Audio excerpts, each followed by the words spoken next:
Evangelion വായിച്ച ഭാഗം നമുക്ക് ഏറെ പരിചിതമായ ഭാഗമാണ്. കാനാവിലെ കല്യാണ വിരുന്നിൽ യേശു കർത്താവ് എഴുന്നള്ളി പച്ചവെള്ളത്തെ വീഞ്ഞാക്കിക്കൊണ്ട് കർത്താവ് ചെയ്യുന്ന ആദ്യത്തെ അടയാളമാണ് നമുക്ക് ഇന്നത്തെ ധ്യാനത്തിനായിട്ട് തന്നിരിക്കുന്നത്. ഈ ഭാഗത്തെക്കുറിച്ച് നമ്മുടെ ചിന്തയിൽ ഇന്നത്തെ നമ്മുടെ പാരിഷ് മിഷൻ്റെ ആദ്യത്തെ ലെൻറ്റ് മെഡിറ്റേഷനിൽ അത് നൽകിയിട്ടുണ്ട്. അതുകൊണ്ട് ഞാനൊരു നീണ്ട പ്രസംഗത്തിലേക്ക് പ്രവേശിക്കുന്നില്ല. അതെന്നും അച്ഛൻ അങ്ങനെ പറയുന്നതാണ് എന്ന് നിങ്ങൾ പറയും. എങ്കിലും ചില കാര്യങ്ങൾ മാത്രം ചിന്തിച്ച് പെട്ടെന്ന് നമ്മുടെ ഈ ചിന്തയെ അവസാനിപ്പിച്ച് അടുത്ത ശുശ്രൂഷയിലേക്ക് പ്രവേശിക്കുവാൻ ആഗ്രഹിക്കുകയാണ്. ഒരുപാട് ഇൻട്രൊഡക്ഷൻ അതിനെ ഞാൻ നൽകുവാൻ ആഗ്രഹിക്കുന്നില്ല. യേശു കർത്താവിൻ്റെ ഈ കാനാവിൽ വെച്ചുള്ള ഈ അടയാളത്തെ നാം പ്രധാനമായി കാണുന്നത് Jesus is increasing the wine or making the new wine. പുതിയ വീഞ്ഞിനെ രൂപപ്പെടുത്തുന്ന കർത്താവിനെ നമുക്ക് കാണാനായിട്ട് സാധിക്കും.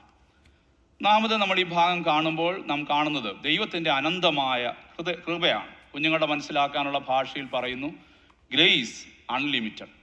ദൈവത്തിൻ്റെ അൺലിമിറ്റഡ് ആയിരിക്കുന്ന കൃപ, പരിധിയില്ലാത്ത കൃപ, ധാരാളമായി ചൊരിയുന്ന കൃപ.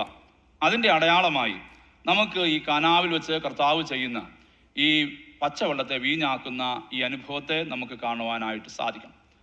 ഇത് കർത്താവ് അടയാളങ്ങളുടെ ആരംഭമായി ചെയ്യുമ്പോൾ വേദപുസ്തക പഠിതാക്കൾ പറയുന്നത് അത് കർത്താവ് സ്വർഗരാജ്യത്തിൻ്റെ ശ്രേഷ്ഠമായ വിരുന്നിനെ കുറിച്ചുള്ള മുൻകുറിയായി നൽകുന്ന അനുഭവമാണ്. അല്ലെങ്കിൽ വേദപുസ്തക പശ്ചാത്തലത്തിൽ നമുക്കറിയാം, പ്രവാചക പുസ്തകങ്ങളിലൊക്കെ നമ്മൾ വായിക്കുമ്പോൾ അവിടെ കാണുന്നുണ്ട് സ്വർഗീയ അനുഭവത്തിൻ്റെ ഭാഗമായി അബണ്ടൻസ് ഓഫ് വൈൻ. അത് സന്തോഷത്തിൻ്റെ പൂർത്തീകരണമായി കണ്ടുകൊണ്ട് അതിൻ്റെ ഒരു നിറവ് നമുക്ക് മനസ്സിലാക്കാനായിട്ട് സാധിക്കുന്നുണ്ട്. അതുകൊണ്ട് ഇത് കർത്താവിൻ്റെ ആ വലിയ സ്നേഹത്തിൻ്റെ അല്ലെങ്കിൽ സന്തോഷത്തിൻ്റെ സ്വർഗീയ രാജ്യത്തിൽ ഒരുക്കിയിരിക്കുന്ന സന്തോഷങ്ങളുടെ മുൻകുറിയായും അതുപോലെ തന്നെ foretaste of the kingdom experience, ദൈവരാജ്യ അനുഭവത്തിൻ്റെ മുൻ ആസ്വാദനമായി ഒക്കെ നമുക്കതിനെ കാണുവാനായിട്ട് സാധിക്കുന്നു. ദൈവത്തിൻ്റെ സ്നേഹത്തിന് പരിധികൾ ഇല്ല. നമ്മളൊക്കെ സ്നേഹം കൊടുക്കാനായിട്ട് എന്ത് ചെയ്യും? പിശുക്ക് കാണിക്കുന്നവരാണല്ലേ? ആണോ? പിശുക്കും. ഒരു കൊച്ച് കല്യാണമൊക്കെ കഴിഞ്ഞ് കല്യാണത്തിൻ്റെ അന്ന് കൊച്ച് എൻ്റെ അപ്പൻ്റെ അടുത്ത് പറഞ്ഞു, എൻ്റെ അപ്പ ഇത്രയും നാളും നിങ്ങൾ എൻ്റെ അടുത്ത് ഈ സ്നേഹത്തിന് പിശുക്ക് കാണിക്കുക എന്താ? കൊച്ചിന് അപ്പനോട് എന്തെങ്കിലും പറയാൻ ഭയങ്കര പേടിയാണ്. അപ്പൻ്റെ അടുത്ത് എന്തെങ്കിലും പറയണമെങ്കിൽ അമ്മയുടെ അടുത്ത് പോയി പറയും. അപ്പൻ്റെ അടുക്കിലേക്ക് ചെല്ലാൻ പേടിയാണ്. എപ്പോഴും അപ്പൻ ഇങ്ങനെ ഭയങ്കര നീക്കുക. നിങ്ങളൊന്നും അങ്ങനെയല്ലെന്ന് എനിക്കറിയാം. അപ്പം അങ്ങനെ ഇരിക്കുന്ന ആളാണ്. അപ്പം ഭയങ്കര പേടിയാണ്. പക്ഷേ കൊച്ചിൻ്റെ കല്യാണത്തിന് കൊച്ച് അവസാനം ഒരു ഉമ്മ കൊടുക്കാൻ അടുത്ത് ചെന്നപ്പോൾ അപ്പൻ പൊട്ടിക്കരയുക. അപ്പോഴാ കൊച്ചു ചോദിക്കുന്നത്, അപ്പം ഇത്രയും നാളും ഇതെവിടാ ഒളിച്ച് വെച്ചേ? ഈ സ്നേഹം ഇത്രയും ഈ മനസ്സിൽ ഇങ്ങനെ ഇരിക്കുന്നുണ്ടെന്ന് ഞാൻ ഇതുവരെയും അറിഞ്ഞില്ല. പക്ഷെ ദൈവത്തിൻ്റെ സ്നേഹം അതിന് പരിമിതികളില്ലാതെ ലാവിഷായി ഇതാ എല്ലാവർക്കും വേണ്ടി ഒരുക്കി കൊടുക്കുന്നു എന്ന അനുഭവത്തിൽ നമുക്ക് ഈ ഭാഗത്തെ കാണാനായിട്ട് സാധിക്കണം. രണ്ട്, ഇവിടെ ഒരു പ്രധാനപ്പെട്ട ചുമതല വഹിക്കുന്നത്, ഉത്തരവാദിത്വം ഏറ്റെടുക്കുന്നത് യേശുവിൻ്റെ അമ്മയാണ്. കാനാവിൽ കല്യാണത്തിന് വന്നപ്പോൾ എങ്ങനെയോ ഈ അമ്മ അറിയുകയാണ്. എന്തറിഞ്ഞു? വീഞ്ഞ് പോരാതെ വരുന്നു എന്നറിഞ്ഞു. ചിലപ്പോൾ എവിടെയെങ്കിലും ആരെങ്കിലും നിന്ന് പിറുപിറുത്തത് കേട്ടതായിരിക്കാം, അടക്കം പറഞ്ഞതാവാം. മടിച്ചില്ല, നേരെ യേശുവിൻ്റെ അമ്മ ആരുടെ അടുക്കിലേക്ക് വരികയാണ്? യേശുവിൻ്റെ അടുക്കിലേക്ക് വരികയാണ്. She shows demonstrate the attentive care by noticing the need for more wine at the wedding. അവിടെ വളരെ സൂക്ഷ്മതയോടെ ശ്രദ്ധയോടെ ആ ഭവനത്തിൻ്റെ ആവശ്യം എന്ത് എന്നുള്ളത് ആ അമ്മ വളരെ കൃത്യമായി നമുക്ക് മനസ്സിലാക്കിയെടുക്കുന്നത് കാണുവാനായിട്ട് സാധിക്കും. അവളുടെ കൺസേൺ, മറ്റുള്ളവരെ കുറിച്ചുള്ള അവളുടെ കൺസേൺ അവളുടെ മകൻ്റെ അടുക്കിലേക്ക് അറിയിക്കുകയാണ്. ഒരുപക്ഷെ മറ്റുള്ളവരുടെ ആവശ്യങ്ങളെ നോക്കുമ്പോൾ അവർ ചോദിക്കാതെ തന്നെ അതിന് ഉത്തരം നൽകുന്ന ആളാണ് കർത്താവ്. നമ്മൾ കാണുന്നുണ്ട് നൈനിലെ വിധവ അല്ലേ, മഞ്ചവുമായി മുമ്പോട്ട് വരുമ്പോൾ ഒന്നും പറഞ്ഞിട്ടില്ല.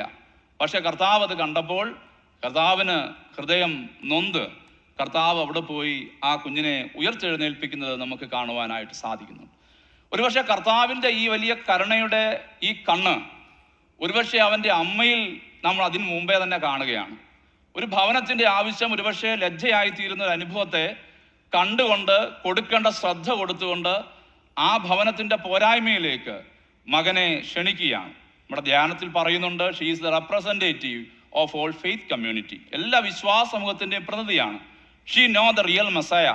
ആരാണ് യഥാർത്ഥ രക്ഷിതാവെന്ന് അവൾക്കറിയാം. അതുകൊണ്ട് അവൾ പറയുകയാണ്, നിന്റെ രക്ഷണ്യ അനുഭവത്തെ നീ ഇവിടെ വെളിവാക്കുക. The redemptive purpose of your mission ഇവിടെ വെളിവാക്കുക. യേശു കർത്താവിനെ ഈ വലിയ ദയാ അനുഭവത്തിലേക്ക് ക്ഷണിക്കുക. ഈ അടുത്ത സമയത്ത് നമ്മുടെ ഒരു മലയാളം ചാനലിൽ ഒരു കോമഡി പ്രോഗ്രാമിനോട് ചേർന്ന് അവിടെ ഒരു കുഞ്ഞിൻ്റെ മിമിക്രി കാണാനായിട്ട് സാധിച്ചു.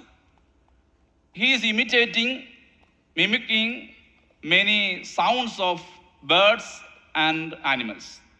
ഒത്തിരി പക്ഷികളുടെയും ഒത്തിരി മൃഗങ്ങളുടെയും ഒക്കെ ശബ്ദം ഈ കുഞ്ഞ് അനുകരിക്കുകയാണ്. അനുകരിക്കുക എന്ന് മാത്രമല്ല, അസലായി അനുകരിക്കുകയാണ്. നമ്മൾ ഒരുപക്ഷെ ശ്രദ്ധിച്ചില്ലാത്ത തരത്തിൽ അനുകരിക്കുക.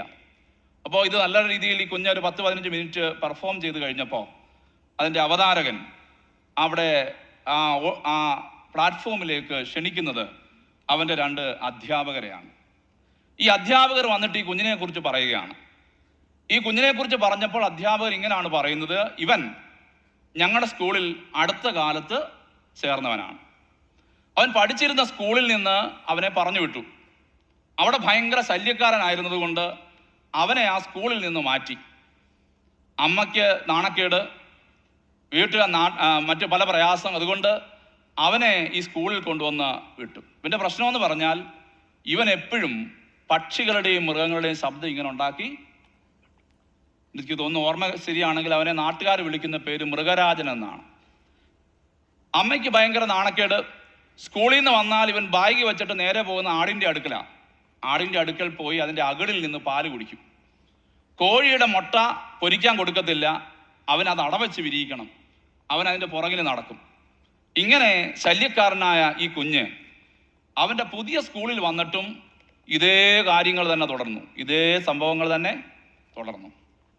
1 ദിവസമായി, 2 ദിവസമായി, 3 ദിവസമായി, 4 ദിവസമായി. പക്ഷെ ഇവൻ്റെ ടീച്ചർ എല്ലാ ദിവസവും അവനെ വിളിച്ച് എൻ്റെ പൊന്നു മോനേന്നോ മറ്റോ പറഞ്ഞ് ഒരു മുത്തമൊക്കെ കൊടുക്കും.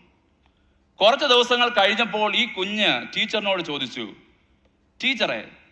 ടീച്ചർ എന്താ എന്നെ വഴക്ക് പറയാത്തത്? ഞാൻ ഇത്രയുമൊക്കെ കാണിച്ചിട്ടും ടീച്ചർ എന്തുകൊണ്ട് എന്നെ വഴക്ക് പറഞ്ഞില്ല? അപ്പോൾ ടീച്ചർ അവനോട് മറുപടി പറഞ്ഞു, മോനെ, നിന്നോട് ഞാൻ വഴക്ക് പറയുന്നത്? നീ അത്ര മനോഹരമായിട്ടാണ് ഇമിറ്റേറ്റ് ചെയ്യുന്നത്. അവന് കുറച്ച് പടം വരയ്ക്കാനുള്ള കഴിവുണ്ട്. മറ്റൊരു ടീച്ചർ, ഹെഡ് മിസ്ട്രസ്, അവൻ്റെ ആ കഴിവുകളെ പ്രോത്സാഹിപ്പിച്ചു. ഇപ്പോൾ അവൻ ഈ ചാനലിൽ വന്നു നിന്നുകൊണ്ട് അവൻ സാക്ഷിക്കുകയാണ്. അവൻ്റെ അമ്മ ഇങ്ങനെ പറഞ്ഞതായിട്ട് അവർ പറയുന്നുണ്ട്, എൻ്റെ മകൻ ഇപ്പോഴാണ് ഒരു മനുഷ്യൻ ആയത്. എൻ്റെ മകൻ ഇപ്പോഴാണൊരു മനുഷ്യൻ ആയത്. മൃഗമാകുന്ന കുഞ്ഞ് മനുഷ്യനായി മാറിയത് ഒരധ്യാപികയുടെ ശ്രദ്ധയാണ്, അല്ലേ? ആണോ? തള്ളിക്കളയാം, വേണ്ടാന്ന് വെക്കാം, ഇവനെ ഇവിടെ വേണ്ട എന്ന് പറഞ്ഞു വിടാം. പക്ഷേ ഒരധ്യാപിക ശ്രദ്ധ കൊടുത്തത് ഒരു കുഞ്ഞിൻ്റെ ജീവന്റെ വീണ്ടെടുപ്പിനായി മാറുകയാണ്. ഈ കുടുംബത്തിൽ വേണമെങ്കിൽ യേശുവിൻ്റെ അമ്മയ്ക്ക് മിണ്ടാതിരിക്കാം, എല്ലാവരും വേണമെന്നുണ്ടെങ്കിൽ ആ കുടുംബത്തെ കുറ്റപ്പെടുത്തി പോകുന്നത് പോലെ പോകാം. പക്ഷേ അമ്മ അവിടെ അങ്ങനെ ചെയ്യുന്നില്ല. അമ്മ ചില ശുശ്രൂഷകൾ അവിടെ ചെയ്യുന്നതായി നാം കാണുകയാണ്. Here we see turning nothingness to fullness. ഒന്നുമില്ലാത്ത അനുഭവം, ഒഴിഞ്ഞ കൽപ്പാത്രങ്ങൾ, ആ കൽപ്പാത്രങ്ങളിൽ നിറവിൻ്റെ അനുഭവത്തെ പങ്കുവെക്കുന്ന ദൈവത്തിൻ്റെ സൃഷ്ടിപ്പിൻ്റെ പ്രക്രിയ. God who created from the nothingness to all creation. ആ ദൈവത്തിൻ്റെ സൃഷ്ടിപ്പിൻ്റെ പ്രത്യേകത യേശു കർത്താവിൻ്റെ വാക്കിന് അനുസരിക്കുമ്പോൾ നമുക്കിവിടെ കാണുവാനായിട്ട് സാധിക്കുക. അതുകൊണ്ട് ദൈവം നമ്മോട് പറയുകയാണ്, there is no scarcity in God's abundant treasury. ദൈവത്തിൻ്റെ കൃപാഭണ്ഡാരത്തിൽ ഒരു നന്മയ്ക്കും കുറവില്ല. നമ്മുടെ ശൂന്യതകളുടെ മേൽ ഇറങ്ങി വന്ന് നമ്മളെ അനുഗ്രഹിക്കുവാൻ മതിയാകുന്ന കർത്താവിനെ നമുക്ക് കാണാനായിട്ട് സാധിക്കുക. അതുകൊണ്ട് ആരെങ്കിലും ഏതെങ്കിലും ഒരു ചിന്താഭാരത്തോടെയോ ഒരു ശൂന്യതയോടെയോ ഇന്ന് ഈ ആലയത്തിൽ സംബന്ധിക്കുന്നുണ്ടെങ്കിൽ ദൈവത്തിൻ്റെ വചനത്തിന് നമ്മോട് പറയാനുള്ളത് ഇത് തന്നെയാണ്, അവൻ്റെ കൃപാഭണ്ഡാരത്തിൽ നന്മയ്ക്കൊട്ടും കുറവില്ല. അവൻ്റെ വാതിൽ മുട്ടി വിളിക്കുന്നവർക്ക് അനുഗ്രഹങ്ങളുടെ നിറവ് നൽകി അവൻ അനുഗ്രഹിക്കും എന്നുള്ളതിൽ സംശയമില്ല. ശ്രാഭയന്മാരും മാലാകമാരും സൂക്ഷിച്ചു നോക്കുന്നിടമായ അനുഭവത്തിൽ അവർക്ക് മറഞ്ഞിരിക്കുന്ന മർമ്മം ഞങ്ങൾക്ക് നീ വെളിപ്പെടുത്തി തന്നല്ലോ. അല്ലേ? മർമ്മം വിരുന്നുവാഴിക്ക് അന്യമാണ്, പക്ഷേ ഇത് ഇവിടെ വെളിപ്പെടുത്തി തന്നിരിക്കുന്ന അനുഭവമായി നമുക്കതിനെ മനസ്സിലാക്കിയെടുക്കുവാനായിട്ട് സാധിക്കണം. എല്ലാ ശുശ്രൂഷക്കാരോടുമാ പറയുന്നത്, അല്ലേ? The grace that we are experiencing, we may not knowing what the real thing is happening. ഇല്ലേ? പ്രാർത്ഥിക്കുമ്പോൾ, കൈകൾ ഉയർത്തുമ്പോൾ, അവൻ്റെ വാക്കുകൾക്കനുസരിക്കുമ്പോൾ ഒരുപക്ഷെ ഒരു വൈദികൻ അറിയുന്നില്ല the miracle that is happening behind the scene. How God is using that person for the abundance of God's blessings. But those who are obeying and participating can understand what the grace is, who is behind this grace. അതുകൊണ്ട് വിരുന്നുവാഴിക്ക് അന്യം, പക്ഷേ ശുശ്രൂഷക്കാർ ഇത് മനസ്സിലാക്കുകയാണ്. കാരണം അവർ ദൈവത്തിൻ്റെ വാക്കിന് അനുസരിച്ചു. നമുക്കും ദൈവത്തിൻ്റെ വാക്കുകൾക്ക് അനുസരിക്കാം, ചെവി കൊടുക്കാം. അതിന് ദൈവത്തിൻ്റെ പരിശുദ്ധാത്മാവ് നമ്മെ ശക്തീകരിക്കുകയും അനുഗ്രഹിക്കുകയും ചെയ്യുമാറാകട്ടെ.